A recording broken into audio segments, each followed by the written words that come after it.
Baru.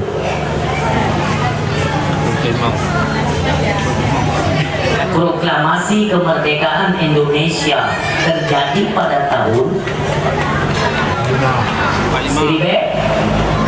1945. Nyo nanti mak sejarah terburu. Nyo yang ketiga ambek bangsa ke tinggi. Ngalah. Bumpo. Nyo anak ai kacok lang aceh nang kemerdekaan gua. Nyo kena bumpo. Proklamasi kemerdekaan Indonesia di tahun 1945. Ini jelas. Pajan Belanda Furida Aceh. John Badung Belanda Furida Aceh. Nah yang kedua, anak Puntat Igiya Bumu Aceh di Belanda tahun 1870. Jio Indonesia merdeka 1900. I Belanda ita menguasai 1800. Walaupun Belanda ita mengkono Pulau Aceh juga, utano Aceh. Awal dia di Pulau Jawa. Kalau di Belanda di Pulau Jawa belum ada satu negara, mentang pulau kosong.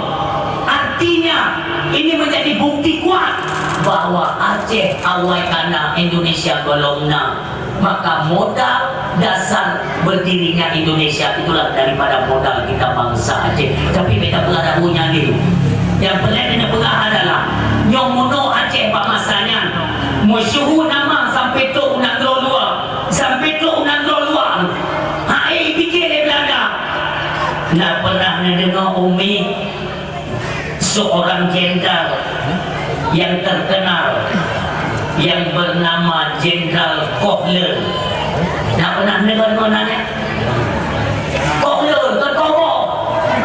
Kohler. Yang Jenderal Kohler kan di Belanda mentang itu dia pacit seluruh negara Uni Eropa. Seluruh Eropa mandum yang tak selalu keberanian, kepintaran, kediktatoran Jenderal Kohler. Upena negara yang pernah dicapluk oleh Belanda semuanya berhasil ditundukkan, berhasil dilumpuhkan lewat pimpinan seorang jenderal yang bernama